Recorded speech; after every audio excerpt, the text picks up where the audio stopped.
Welcome to Eerie Echoes. We're glad to have you here tonight. The Appalachian Mountains are beautiful by day, but when darkness falls, the ridges and forests tell a different story. Locals speak of towers that appear where no maps mark them, of sermons whispered by hollow-eyed preachers, of reflections that pray when you stand still. These aren't campfire tales. Tonight, we bring you 8 true Appalachian deep woods horror stories. I first heard about the tower from a ranger out of Pocahontas County. He told it the way men tell stories. They don't want to believe themselves. Half a smirk, half a warning. There's a fire watch up there on Cold Hollow Ridge, he said, nodding toward the mountains. But don't bother looking for it. It ain't on any map. You'll only see it when it wants you to. I laughed it off at the time. A tower that comes and goes? Sounded like Appalachian folklore, no different from stories of ghost trains or phantom lights. But weeks later, I saw it with my own eyes. I was hiking alone, late autumn, the kind of day where the air feels sharper with every breath. The trail bent around a clearing, and there it was, a tall wooden fire tower, its silhouette black against the fading sky. A single light glowed in the cabin at the top, soft orange like a lantern. I stopped, surprised. I'd walked this trail a dozen times and never seen it before. The maps I carried showed nothing but forest here. But there it stood, beams weathered, steps climbing into the cold air. Thought the strangest thing was the silence. No wind in the pines, no birds, no rustle of leaves. Just me, the path, and that tower. Curiosity won. I stepped off the trail and walked toward it. The closer I came, the more wrong it felt.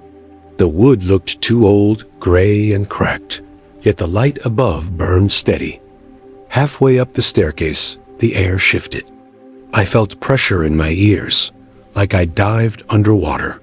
My heartbeat seemed too loud in the stillness. Each step groaned beneath my boots, but the sound didn't echo. It just died by the time I reached the final landing. I realized something else. I hadn't seen any power line, no generator, nothing to fuel that light. Yet it glowed, steady as fire. I opened the door. It swung without resistance. No lock, no creak. The cabin inside was empty, no desk, no chair, no radio. Just bare planks and dust. But the walls pulsed with a faint orange glow, like the wood itself held the light. Then I saw it, a logbook lying in the center of the floor. Leather-bound, brittle, but untouched by dust. I knelt and flipped it open. The handwriting inside was shaky, hurried. Pages filled with one phrase, scrawled again and again. I see you. The words repeated hundreds of times, filling every inch of the page. My chest tightened. I snapped the book shut and set it down only to realize the light was dimming. I rushed for the stairs, but halfway down I felt the tower shift. Not sway, not creak shift. Like the entire structure slid sideways an inch. I grabbed the railing. When I looked back, the cabin at the top was gone. Just an empty platform. The light extinguished. Panic pushed me faster. I stumbled the last steps, boots hitting dirt. And then silence broke. The wind returned, carrying the smell of pine. Birds chirped somewhere distant. I turned. There was nothing behind me. No tower, no steps. Just a clearing of grass and rocks. I hiked back down in a haze, clutching the memory like something fragile. Later, I asked locals in town about the tower. Most shook their heads. A few smiled knowingly. One old man, sitting outside a diner, said quietly, "My granddaddy worked one of them. Folks that go up, they don't come down the same." I never told him about the logbook, but I can't forget the handwriting. Because I swear it wasn't just repeating the phrase, it was answering me. The last line I read before fleeing had been different. "I see you, my name." That was only the beginning. The Appalachians are full of places that don't belong, voices that whisper in the dark, and figures no one dares to follow. One of the most chilling tales comes from a forgotten mountain church, and the preacher who never left. Asterisk, the road to the church isn't a road anymore, just two pale ruts disappearing into ferns and the elbow of the ridge. I parked where the gravel surrendered to moss, killed the lights, and let my eyes adjust. Pines stitched the sky together. The air smelled like wet iron, as if rain had recently reconsidered. Somewhere far off, a dog barked and then apologized to the night by going silent again. I'd been told not to come alone. If you go, go with someone who can testify you came back, the old man at the diner had said, stirring coffee the color of creek water. Else you might keep preaching there forever. He meant the one-room frame church from a revival boom that scorched these hills a century ago. Fires came through. Mines collapsed. The pews emptied. But the bell never learned that the congregation had left. I found the church by not trying to. The path tried to lose me twice, turning into deer track, then leaf litter with no memory of boots. When I stepped over a fallen oak and brushed the moss off my jeans, the building was simply there. Clabbered siding grayed like bone. A roof that had learned the shapes of storms. A bell tower just tall enough to regret it. The door hung on one hinge, and yet it was shut. I knocked out of habit more than politeness. The sound didn't travel. It folded back into me, a small embarrassment. I pushed the door and it opened without noise, like it had been waiting with its breath held. The inside smelled like rain trapped in wood, like books left under a bed. Pews sagged inward, as if they had sat through too many confessions. The pulpit had split down the middle, both halves leaning away from a memory they didn't share anymore. I raised my flashlight and immediately felt wrong for it. The light threw hard shadows that didn't agree with the shape of things. On the wall above the pulpit, a cross had been removed long ago. Its outline remained, cleaner wood like a scar. That's when he rose. I hadn't seen him sitting on the low bench by the dais. He stood with the reluctance of someone lifting a root out of earth. The suit was black once, then moth-bitten, then black again under the stubbornness of mildew. He kept his head bowed, and I thought, absurdly, of courtesy. Evening, I started to say, and then he looked up. Where eyes should have been were hollow cavities that didn't reflect my light. The beam disappeared into them like a thrown stone swallowed by a well. His mouth moved before sound happened. Lips working words I recognized as words only because they had rhythm. The language made my tongue feel like a glove with the wrong number of fingers. I lowered the light because it felt like I was shining it into a grave. Sir, I said, because in the South we insulate terror with manners.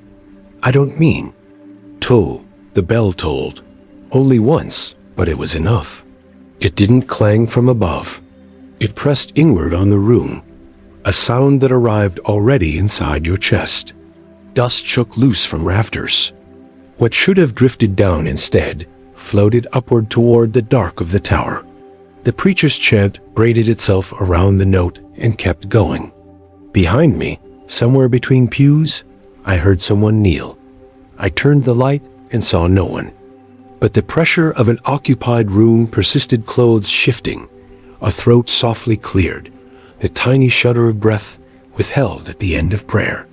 The preacher's voice climbed until it wasn't a voice. It was the thing that happens when wind squeezes a bottle's mouth and decides to sing through it forever. I stepped back toward the door, and my heel found the aisle as if the floor had leaned to catch me. The preacher extended his hand. That's when I realized the sleeves of his coat were pinned where the wrists should be. His hands were missing. The chant threaded the nave and took my name out of my pocket with it. He said it wrong the first time, middle syllable flattened, like a stranger reading it. The second time, he said it the way my mother said it when I wouldn't come inside. The third time, the hollows where his eyes should have been filled with something. Not light, not color. A recognition, maybe. The old man at the diner had said, "He doesn't see like we see." Now I knew what he meant. The preacher saw the weight of a person. He saw the shape you leave in a room after you walk out. I wanted to run, and my body agreed. But some thin, disobedient part of me wanted to understand. I put my light down on a pew and said, "What do you want?" His chant stopped with a small sound, like a page turning. The bell didn't toll again. It inhaled.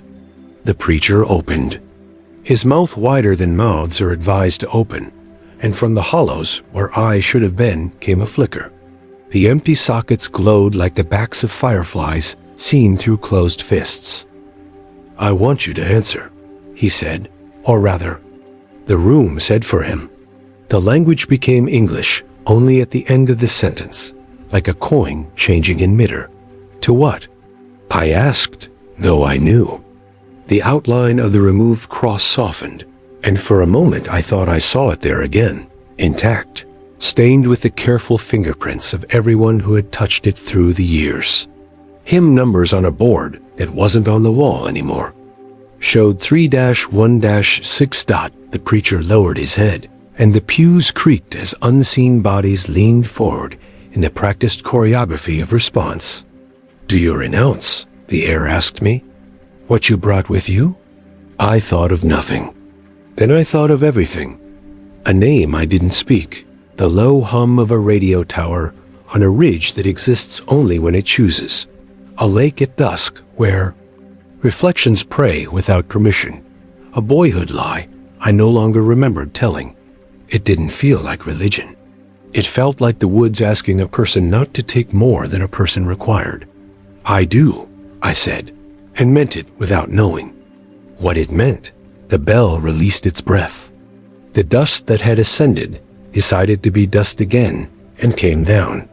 The preacher folded in on himself, sat where he'd been, and tilted his head the way a bird does when it's listening for rain beneath earth.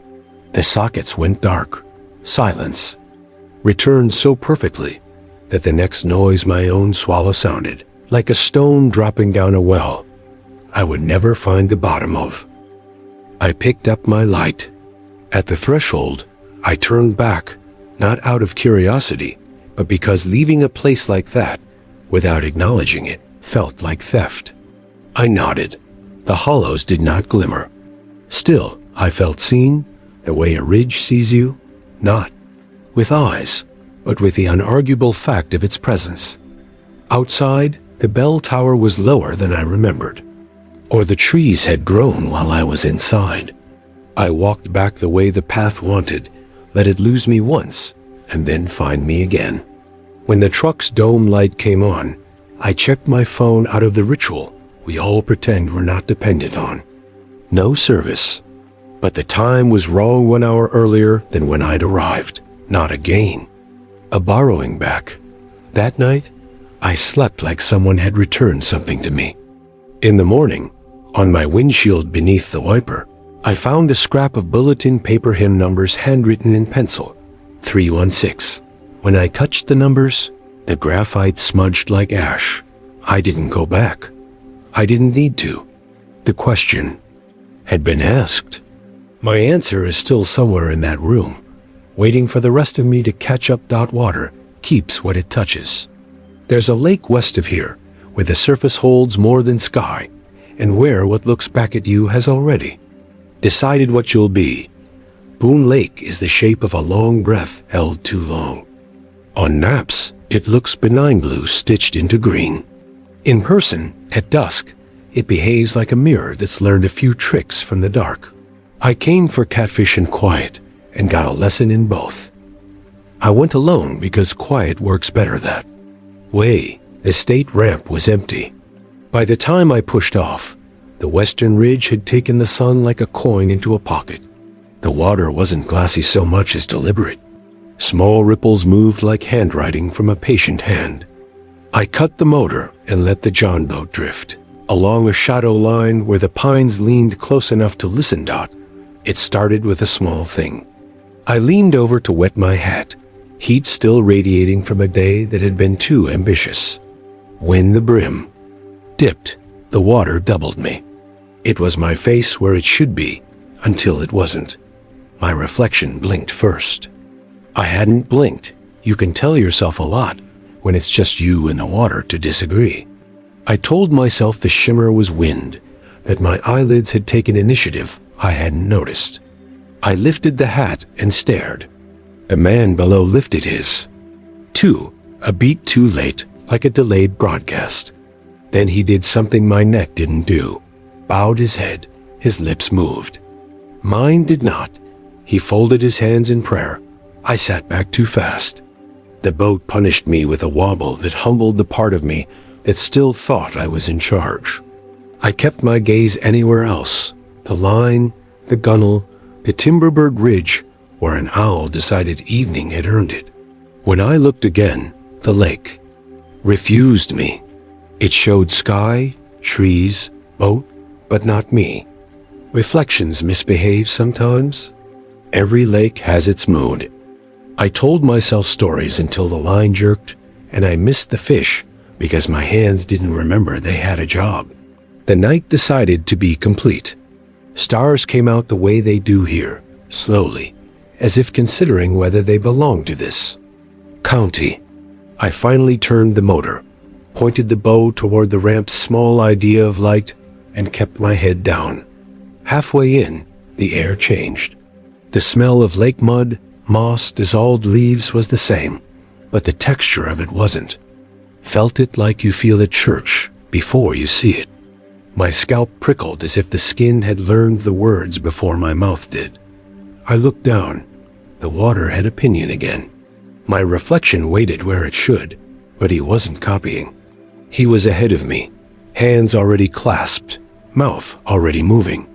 The whisper that rose wasn't from him or me. It came up from under the boat like current learning language. I recognized syllables the way you recognize a childhood road you haven't driven in 20 years. Not the names, but the turns. The cadence was church and creek both. My chest tightened, until I remembered to breathe, as if someone had reminded me how. What do you want? I asked the polite dark. The reflection didn't answer. Something behind him did. A shape in the water stood where there was no bottom to stand on. Not a person. The permission of one. The surface tension didn't break. The figure was made of deeper dark than night or silt, the outline of a person formed from the idea of absence. The prayer voice rose and fell without caring about my questions. The thing behind my reflection lifted a hand that wasn't a hand, and touched the back of his head where my hair would be. The shape left no rings on the water dot. I leaned away, and the boat leaned with me. Insufficient. The prayer shifted. Words became names, not mine at first. Names of people I had not met, and yet had heard in small courthouses when lists were read after floods, and after something people here call bad luck, because saying meth in a church feels unneighborly. Then the voice did say my name. It made it sound cleaner, like a stone rinsed and set back where it belonged. The engine coughed when I begged it to. I pointed the bow anywhere that wasn't where I'd been and let panic keep me company. Only when the concrete ramp under the bow kissed the hull did my hands stop shaking. I dragged the boat up farther than necessary, the way you do when you mean to leave quickly and don't want to think about it later. At the edge of the lot, a man stood in a yellow vest with a clipboard, like a knight had sprouted a bureaucrat. "You got a permit on you?" he asked, apologetic, like a man sorry he had to be a man. I dug for it, relieved to have a reason to look at anything with edges. He scanned it with a small flashlight, and then, as if remembering a rehearsal, said, "Don't lean over the water after dark." I waited for the laugh. It didn't come. "They pray back," he added.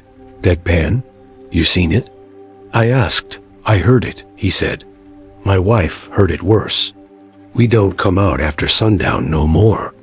"You believe it's "Beliefs for Sunday," he said. "This is Tuesday." He handed me my permit, and the light caught something. On his wrist, a scar, thin and white, the shape of a rosary bead string wrapping twice. He tucked the hand away like a boy hides a note.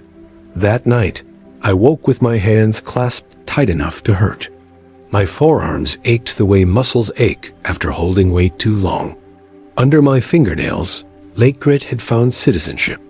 On the nightstand, my phone displayed a voice memo I hadn't recorded, 031 long, titled with the default new recording. I pressed play, braced for my own sleep noise. A whisper filled the room. Not words, names again. The last name was mine. Resolved the way a chord resolves. In the last breath before the recording cut, water moved without moving.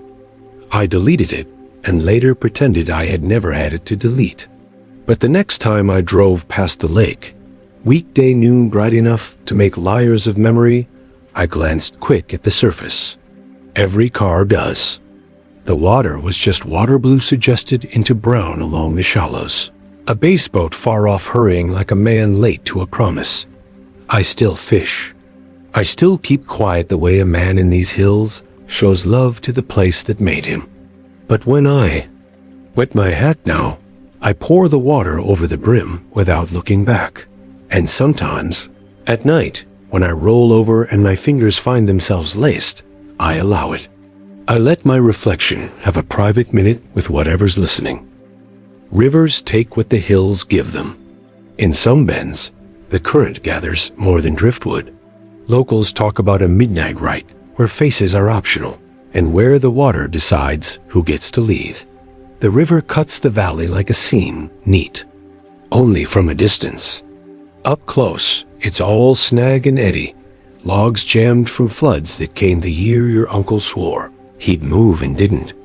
I was there because a friend had made that kind of promise and kept it by dying. The little church. By the ferry did baptisms on Sundays. We went on a Friday to remember him the way men here remember, by standing near the thing that might have saved us once, if we'd let it. We parked where the gravel gave up and the clay pretended not to be a trap. The river talked to itself. In the old language, water over stone. Night came with it and didn't ask permission. I brought a lantern because flashlights are honest, and sometimes honesty is rude. The lantern light made the sycamore trunks look like they'd shed their bark in shame. "Don't say his name," my cousin said. "Not out loud. Not here. Superstition?" I asked. "Courtesy," he said. "They're listening." We stood where Sunday folks stand when they wade out to be held under for a heartbeat that is either a death or a rehearsal for one. The seam of the river darkened in the middle, like a braid woven underneath. Upstream, something knocked against. Something else. The sound came again, then settled into a rhythm that felt too deliberate. Lantern light doesn't reach far, but it tells you enough. A shape gathering the shapes around it. People came along the bank without sound. Not people exactly. The absence of faces makes the word people nervous. Their heads were smooth where features should have complicated them. Not blank like paper blank, like a stone that has decided it is done being carved. They wore clothes from different decades. A dress with a 1940s waist, a flannel that remembered the 80s, a shirt with a church softball team name I recognized. The river made a corridor, and they walked it with the obedience of water. "They're just passing through," my cousin whispered. "Don't let them think you're offering." One of the faceless paused where the bend made a pool, the color of old pennies. Without a mouth, it still managed to kiss the surface with a gesture the water understood. Another step deeper, and raised hands that were perfectly hands, knuckles, nails, the little white crescent of half moons. The congregation gathered around an absence in the center, and the absence filled itself with something that pricked the skin. Attention. I smelled something I hadn't smelled since childhood. Palm alive on a deacon's hands, Damp hymnals left too long in a box, the faint sour of old carpet after rain. Memory came like a tide that didn't respect the river's rules. The lantern dimmed without losing fuel. The faceless began to move in unison. A slow sway you could have mistaken for wind if wind wore shoes. My cousin squeezed my elbow. If they ask you a question, don't answer, he said. If they offer you a hand, don't take it. If they call you by the name you miss, don't look. Whose name? I asked, but the question rusted before it reached him. At the far edge of the congregation, a small form stepped to the front. A child, by the height. A dress with daisies. Hair braided without impatience. No face. She lifted her arms to be held. The water obliged. Two taller figures cupped the river and set it upon her head. The sound that rose wasn't singing. It was the approximative singing made by something that had overheard it from a hill away and decided to try. The rhythm took a shape that churches know. Call and response. Faith as a measured exchange. The child was lowered and raised, and when she came up, the water that slid off her, where a face should have been traced, the map of features that weren't their rivulets, where eyes might be. A mouth suggested by the way liquid hesitated. She turned toward us. I looked at my boots. I looked at the lantern burning with a confidence I envied. My cousin said nothing, because he needed me to understand not to say anything either. Do you renounce what holds you? A voice asked from the river, and my friend's name, his good name, the one we used when we meant it, not the one we shouted across a ball field, arrived on the back of that question. If silence can lurch, mine did. I wanted to answer for him the way I had failed to when he called late and said it wasn't about the money. It was about that other thing. The lantern flickered. The child lifted a hand like a small congregation might understand mercy better than a large one. The tallest figure extended a palm toward us, and my cousin stepped behind me, his breath on my neck like a warning you don't want to accept because you agree with it. The river changed its mind. The corridor closed. The faces that weren't. Faces turned as one toward a point somewhere behind us, as if listening to a bell no one had rung.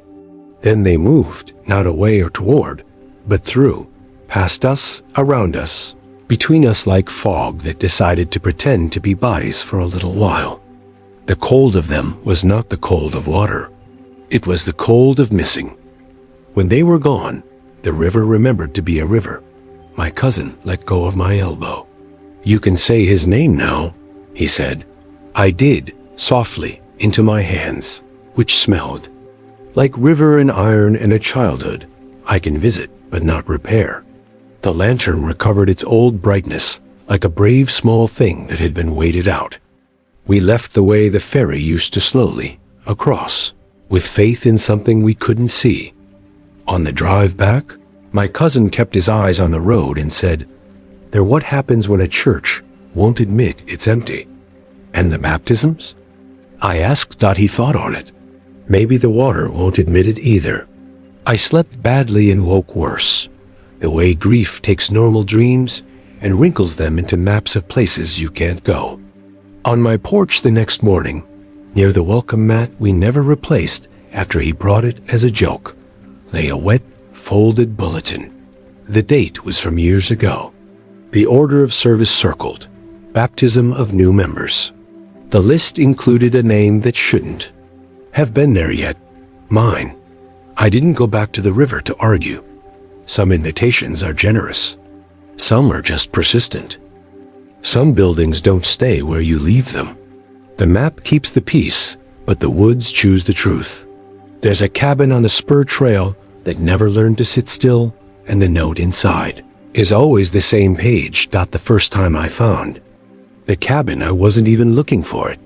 I was following an old game trail above a dry creek, keeping the ridge to my left, counting switchbacks the way a man counts debts. A roofline appeared between the hemlocks, as if the trees had grown around it overnight. 4 walls, a slouching porch, and a door that sat a little too low in its frame, like a mouth with a chipped tooth. It looked abandoned, but in these hills, abandoned means between owners, and most of those owners are weather. I stepped up onto the porch and felt the planks flex the way bones do when they remember running. Inside was the smell you expect: mouse, damp paper, old resin, but beneath it something sweeter, like pitch warmed by a hand. The place had no stove, no bed, nothing but a table crudely planed, and a leather-bound journal in the center, lying open to a single page. The date written at the top matched that day. The handwriting slanted like the ground and said, "I'm not lost. The cabin is." I smiled at the kind of joke you tell yourself to keep from admitting you're spooked. I took a picture on my phone that wouldn't upload later. I stood in the doorway and tried to place the cabin on a map, only to realize it probably wasn't on one. That happens here. Structures exist because a person insists, and the moment they stop insisting, the woods collect their due. I came back 2 weeks later with a friend who believed maps are nicer than people. We followed my notes, up the same hollow, past the rock. That looks like a broken bread loaf, left at the white oak, with lightning scars like a child's drawing of rain. We arrived in the clearing just as a wind pushed fog down from the saddle. No cabin. My friend, generous with mockery, said maybe I'd found somebody's hunting blind and made a story out of it. We camped on the ridge to humor me. At 3:14 a.m., we both woke to the sound of a porch focusing its complaints into one long sigh. The fog had thinned to a gauze. Through it, a dark shape stood where there had been only fern. 4 walls, a porch, a door. We said nothing, because there was nothing to say that wouldn't cost us the courage to walk over there in daylight. By morning, the clearing was empty again, except my friend had left the tent to pee and come back pale as unburned pine. "There's a table," he said, "with a book on it." He didn't ask how he could know that without stepping inside. I didn't ask either. We left. The third time I went alone on purpose. I carried flagging tape and a cheap GPS and a kind of stubbornness that does more harm than good. I followed rumors instead of trails. Below the limestone lip, where the creek changes its mind, at the notch that never stays put, I found the cabin not where I'd seen it first nor second, but a mile east, perched on a knuckle of ground that looked like it had been shoved up by a lazy giant. Inside, the journal lay open, the same date as that day again, the same sentence, but the ink was still wet. I touched it with the back of my knuckle and came away with a gray shine. I tried to turn the page. It wouldn't. The leaf felt attached to the air as much as the book, as if the words were glued to the room. I left a test, a childish thing, but it was all I could think to do. I took a small brass survey tack from my pack and pressed it into the door frame at shoulder height, the way crews mark elevation. I tied a length of rope around the porch post and looped it to a hemlock 12 steps away, then knotted it twice the way my father taught me. I set a compass on the table and aligned the journal to north so I could tell if someone had moved it. Then I walked out to the ridge and waited with a thermos and the patience of someone who suspects he's being made fun of. Dusk gathered. Wind tried doors on other hills. An owl worked the draw below with the professionalism of a mortician. Around midnight, fog climbed the slope and remembered could be a wall. I heard nothing from the clearing until I heard everything at once. Nails complaining in the language of old nails. Rope going slack and then tight and then slack again. The low chuff of a thing that isn't a person exhaling when it finally settles its weight. When I stepped back into the clearing, the rope I'd tied was bowed like a river between 2 banks. It trailed away into the fog where the hemlock had been. The tree still stood, but it now stood 12 steps closer to the porch, like a guest invited uncomfortably near. The survey tack was gone. A dark stain marked where its tiny head had been, as if the wood had bled old iron. Inside, the compass needle lay still, pointing somewhere that agreed with no map I owned. The journal page was different. "Don't anchor me," I said, "sorry," out loud because manners in these mountains extend to things. Then I did the other childish thing and asked, "Why?" A splinter lifted itself from the tabletop, with a sound like a hair being pulled and fell again. The page beneath my shadow crisped at the edges, the letters fattening as if too much ink had just been laid down. "Because you won't like where we land." I don't remember leaving so much as I remember arriving at the place where leaving was. Already in progress. I walked all the way to the county line before I realized my thermos was still on the porch.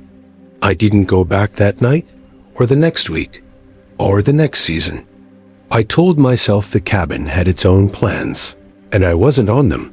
Years went by the way years go here, measured in deer seasons and funerals, in floods that make neighbors of people who don't otherwise speak. Then my neighbor's boy disappeared. On a Saturday, his mother said had no business being that warm. Search parties turned the hollows like pockets. On the third day, we found his shoe by a limestone lip I didn't want to recognize. I told myself it couldn't be that place because that place is never the same place twice. We kept moving, calling his name with the care of people who understand names and bring as much as they summon. At dusk, fog spoke its sentence. A roofline appeared, and on the porch, beside my old thermos as if I'd set it there to keep it safe, sat the boy mud to his knees, urs in his socks, a look on his face like he'd been told to be brave and had obeyed. He was holding the journal open to the same page. My neighbor sobbed the way a person sobs when they've found what they weren't ready to lose. What happened? I asked later, when his mother slept on a cot in a living room full of casseroles and quiet neighbors. He picked at a scab like boys do when they're thinking and said, "I followed a door that wasn't there until it was." He blinked like he was trying to remember a word that had left him. "It moved so it could be where I needed it." "Did you write in the book?" I asked. He shook his head. "It wrote me," he said, "but I didn't like the ending. The cabin hasn't shown itself to me since. I tell myself that means I'm doing fine where I am, that I don't need rescuing or misplacing or whatever service a moving house provides. But sometimes I wake at 3:14 to the sound of a porch considering whether it wants to be where it is, and I lie still out of respect. Once, on a morning when fog forgot to rise, I found the survey tack in my mailbox, wrapped in a strip of page torn from something older than a book. 3 words inked there in my own hand, which I don't remember lending. "Leave me be. If you go looking, you'll find it where it isn't supposed to be. If you don't go looking, it may find you where you are. Either way, don't anchor it. You might not like where you land." When the hills decide a death is owed, they keep count. On Black Elk Ridge, a sheriff saw 7 bodies that weren't there and heard the ropes anyway. Sheriff Darrell Klein had a way of standing like he expected the ground to shift. He'd worked 2 decades in a county that made deputies into midwives, medics, and sometimes priests. Folks here own what they can carry, and grief is the one thing that never gets taxed. When the call came about teenagers messing around near the sealed drift on Black Elk Ridge, he took it because he liked to be the kind of man who told kids to go home and meant it kindly.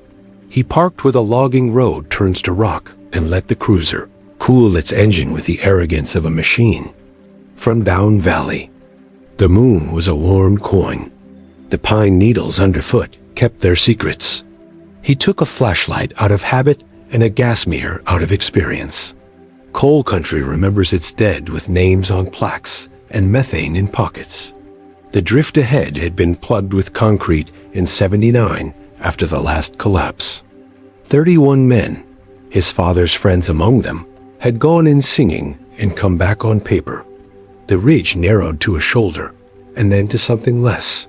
He passed a place where teenagers had tried to scratch their initials into rock and given up. The wind carried the sound of water, trying to decide where to go. That's when the gas meter chirped once, and then thought better of it. He tapped it and told it to behave. Machines listen to voice if you talk to them like they've done you a favor before. He saw them at the same moment. He smelled the thing he had never stopped smelling since he was a boy. Coal dust with the hint of old sweat trapped in cloth. 7. Figures hung from branches that hadn't been there at dusk. The trees were saplings with ambitions, flexible as promises, but now they held weight.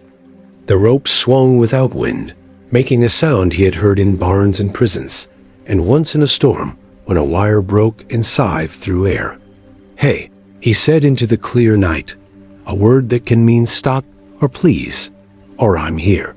The beam of his light walked across boots, first work boots, scuffed, toe caps worn thin. Then denim that had seen Sundays as well as shifts. Then belts with square buckles you could open with one hand in the shower at the end of a 12. He recognized a patch on a jacket, Local 218. He had cleaned a similar patch out of his father's dresser after the funeral and folded it into a Bible. He lifted the beam to faces prepared to be faces and found none he could look at long. They weren't ruined. They were arranged as if the men had fallen asleep, standing up, and been hoisted by a joke no one found funny. Mouths parted not in protest, but in the shape of a note half sung. His light moved to the rope out of a practical need to know what it would take to cut it if cutting was required. The rope wasn't rope. The beam went through it. The sound did not. It creaked like fiber on fiber in a rhythm that understood time cards. Somewhere far below, in the scene that had made this county and tried to unmake it, something exhaled. "Boys," he said softly, "because respect belongs to the gone as much as to the living. You're scaring me worse than you mean to." One of them lifted his head the way you lift when a foreman says your name in a kinder voice than usual. The sheriff felt the ridiculous urge to steady the man's feet with his hands. His radio chirped with a squelch and then turned into something older, the clatter of picks, the cough you learn to ignore until you can't. He reached for the mic and realized the hand that reached wore his father's ring, not because he'd put it on, but because memory can make a liar out of light. He backed up slow. When he looked again, the trees were simply trees, too thin to bear a raccoon, let alone the dead. The ropes still sang. He walked to the plugged drift and put his palm on the concrete, the way a son puts his hand on the casket lid after the last shovel. It was warm where it should have been the earth's temperature. He pressed his ear to it and heard the low conversation of timbers speaking to pressure, a language he'd learned as a kid when he snuck down to bring his father a sandwich. The gas meter chirped again, this time in a pattern any miner would recognize as caution, changing its shirt into warning. He went home and didn't tell his wife, because some kindnesses are selfish. He didn't drink. He sat at the kitchen table with a pad of paper and wrote 7 names he knew by heart, then wrote the word roll by mistake and scratched it out. In the morning, he typed up a report that said kids had been up there doing what kids do, and he told them to knock it off. He left out the rest because county computers don't understand how the hills keep books, but he couldn't help himself. He went back the next week at the same hour. He brought Deputy Alvarez because you don't face history alone, and because Alvarez had a sense for the kind of trouble that won't make an arrest but will put you on your knees. They stood at the edge of the clearing and didn't talk until the sound arrived already inside their ears. "You hear that?" Alvarez said. He had not asked if the sheriff saw anything because men will tell you what they can bear to repeat. "Rope," Klein said. 7 of them. Alvarez nodded like he was agreeing to a dare. "Roll call," he said after a while, and the sheriff realized the creaking had a pattern. The rope spoke in order, left to right, then right to left. He didn't want to understand what left and right meant, so he refused the knowledge. A voice below ground counted, not numbers but breaths. The county coroner died that winter. Klein stood at the back of the church and watched a line of men who used to be boys shake their heads like they were remembering a joke they couldn't tell anymore. He thought of the sudden and the way the saplings had bent. He didn't go back to Black Elk Ridge again. He turned in his badge after the spring flood took the one bridge old enough to remember being a ford. He told the county commission he was tired. He told Alvarez he would still answer the phone after dark. He told his wife only what she already knew. Years later, a grandson asked him why the mine gates had locks if the mine behind them was nothing but air and old prayer. He said, "Because locks are for the living. The dead know where they're going." And on nights when the wind came down from the ridge, carrying too many sounds for one wind, he laid his father's ring on the sill and let the house listen so he didn't have to. The ground keeps its choir. When the song rises from under your feet, there's nothing above ground to harmonize with it. Everyone in town calls it the ball field, though no one has played there in 50 years. It's a flat acre where a church used to stand white clapboard, a steeple the height of a good story, a basement dug by men who knew how to square a corner without a level. Lightning took it in 1923, and the fire did the rest, except the basement, which stayed. They filled the hole with dirt, and the dirt grew grass, and the grass drew kids until it didn't. Folks say the field sings dot. I went on a mid-October afternoon. That threw blue into the sky like it would never run out. The field looked like it had learned to be ordinary, the way scars learn to be skin. I paced the length like a man measuring for a fence, and found nothing with my eyes but the very specific emptiness of a place that has held many people upright at once. A breeze lifted and laid back the grass. It carried the smell of leaves, deciding they'd done enough. I lay down and pressed my ear to the ground, because that's what the old stories tell you to do. At first I heard what any ground will tell. You, the small labor of insects, the chambered hush of roots doing math. Then the sound arrived fully formed, as if it had been waiting for my head to make a seal. Singing, not a scrap of a tune caught on the underside of wind singing. A congregation that had never learned to do it badly. 4 parts. A pump organs. Memory pushing air. Words I knew because I grew up with a hymnal for a babysitter. Come the sinners, poor and needy. I lifted my head and the song went away, gentle as a radio turned down between verses. I put my ear back and it came again, this time with the faint knock of a hymn board being changed. I rolled onto my back and stared at the kind of blue that makes you sorry for everything you've done indoors. I walked the perimeter to prove to myself there was nothing hidden except the past. At the far corner, where the right fielder used to dread line drives, a woman with a brown paper bag of apples watched me with the nonchalance of someone who had seen stranger. "You hear it?" she asked without hello. "I do," I said, "when I listen right." "Storm nights are clearest," she said. "Lightning peels the roof back just long enough for the chorus to stand up straight." She handed me an apple the way people hand each other communion in a pinch. My grandma said they were mid-verse when the rafters fell. She was home with the youngest. All the rest stayed. They don't know they stayed. I came back at dusk with an old field recorder and the curiosity. I tried to keep wrapped in politeness. I set the microphone on the grass and lay beside it like a confessor. The song rose through the phone windscreen as if the air were a wire. I heard individual threads of human being in alto who tucked her vowels like folded linens. A tenor with a break he smoothed like he was asking someone's forgiveness with every note. A child's voice wrongfully strong on the melody because children don't know yet when to defer beauty. I hit record and let the LED tell me time was being kept. 3:16. My screen's numbers glowed like tiny altar candles. The harmonies changed. No modulation, no leader clearing his throat, just the way a river chooses a different channel after a flood. The hymn wasn't "Come the Sinners" anymore. It moved into something I'd only heard at funerals. "Abide with me." Fast falls the eventide. The hairs on my arms stood like a congregation at the doxology.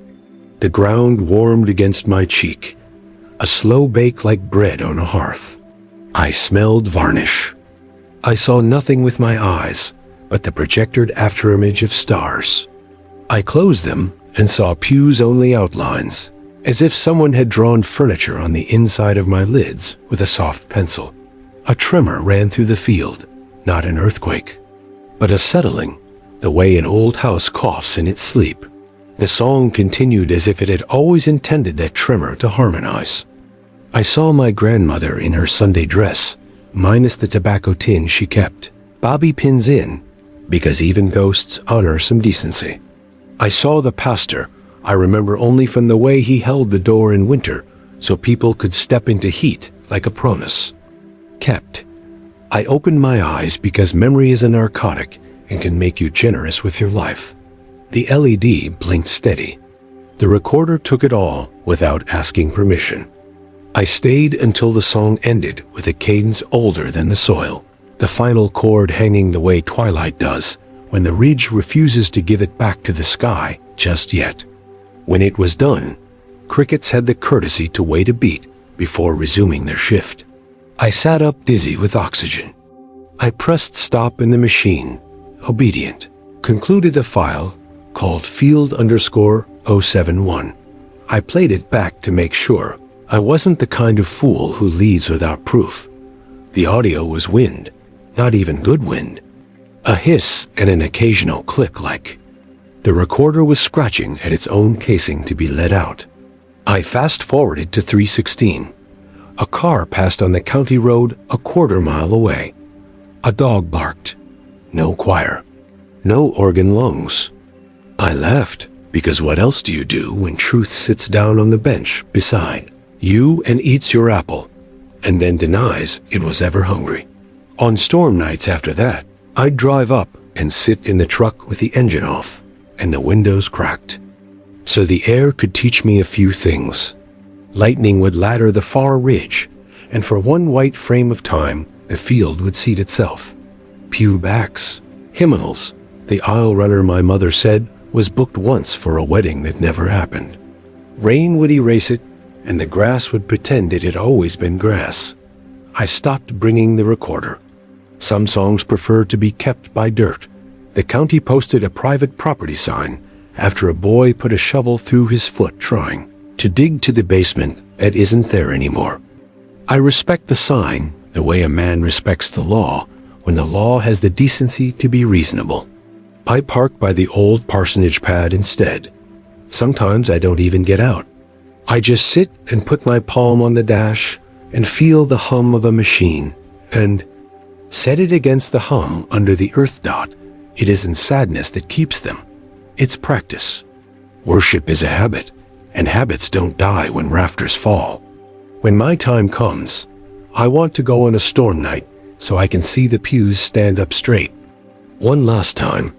I know better than to hope the recorder will work then, but I also know better than to need it. Classrooms remember names better than the living do. In one-room school, the chalk writes them again and again until attendance is complete. The schoolhouse leans into the hill as if it learned posture from the wind. One room, 12 desks, a potbelly stove that once enforced winter manners, and a blackboard that never went gray. The windows lost their glass to rocks and summers. The bell sits rusting in the tall grass, like a crown that forgot the king. People dare each other to spend the night there, but dares come cheap, and most folks default. I went because my grandmother once corrected a teacher in that room and got her knuckles rapped for it. She wore the welt like proof of citizenship. When she died, she left me a tin of chalk nubs, the color of bone, and a folded paper with the attendance list from 1947. The names read like a census of everything that can happen to a family. Smith and Mullins, and a child with 2 last names. A boy marked left for Ohio. A girl with an asterisk and sick beside it. My grandmother's maiden name, neat as an apology, arrived and stood in the doorway, as if entering a church you don't attend, but still respect. The light made ladders out of dust. I didn't announce myself, because my voice felt like litter. On the blackboard, someone had wiped a rag across an old lesson, so long ago that the smear had become doctrine. I set the chalk tin on the teacher's desk, which had the carved signature of every boy who ever thought his name needed to be a knife dot at dusk. The board cleared itself. Not in a dramatic whoosh, just a slow absence, like breath leaving a cold window. A line appeared in the lower right corner where teachers start the date. And the sound began, not loud, not theatrical. The tiny, absolute scrape of chalk writing on slate. The writer wasn't visible until I decided not to look for it, and then saw it anyway, an armed shadow with no person attached, reaching from a point that was more idea than origin. The chalk pinched itself between nothing and made itself matter. Names arrived, first and last. The handwriting was competent in the way prayer is competent. Unshowy, practiced. Smith, present. Mullins, present. The boy marked left for Ohio showed up anyway, and the chalk hesitated as if waiting for a correction that didn't come. It wrote him present too. When it reached my grandmother's name, the chalk paused, put an asterisk, and wrote still correct, which made me laugh out loud before I remembered where I was, pulled the rag from the desk, and wiped a corner of the board to see if the shadow would rewrite what I erased. It did immediately, with the offended quickness of a clerk whose ledger you've smudged. It underlined my grandmother's name once, faintly, the way a person nods without moving their head. I said, "Who are you?" Because curiosity is a kind of hunger, and hunger makes fools and saints in equal measure. The chalk wrote, in a hand that stiffened as if grammar had straightened its back, attendance. Then, under it, smaller, remain. The rag felt warm in my hand, though the room had cooled with the kind of suddenness that warns wood to stop creaking. The shadow continued down the list. The girl with an asterisk gathered another beside her name, and the word recovered, as if time had been allowed to fix something on a blackboard that real life left unfixed. I cried the way men do here quietly, with my back still straight, dust making it easy to pretend there was a reason. When the names ended, the chalk drew a line and wrote the year. Not 1947, not this one either. It wrote a year 2 winters from now. Then, beneath it, my name. It wrote present in the column beside it. I set the rag down because suddenly I didn't want to leave my prints anywhere. No, I said, but I didn't know if I meant not yet or not ever. The shadow waited like a teacher who knows the answer and is letting you arrive at out loud. I scraped a chalk nub from the tin and wrote, beneath my name, absent. The chalk beside me did not erase. It underlined present instead, and then added a parenthetical I read as a kindness. Arrived late. The stove let out a small sound, not heat, but the memory of it. Iron ticking as it cooled from a fire nobody fed in 50 years. I walked outside, into the kind of night that says a person can continue. Crickets made their opinions known. The hill worried about erosion, the way old things worry about redundancy. I stood under stars that could not care less and felt something like commission. I came back on a Tuesday I'd told no one about. The board had written attendance without me. My grandmother's name had migrated to the top with teacher beside. I whispered thanks, though gratitude here is usually paid in casseroles and tractor fuel. The chalk wrote, you are still here on the lower corner, where where shy children leave jokes.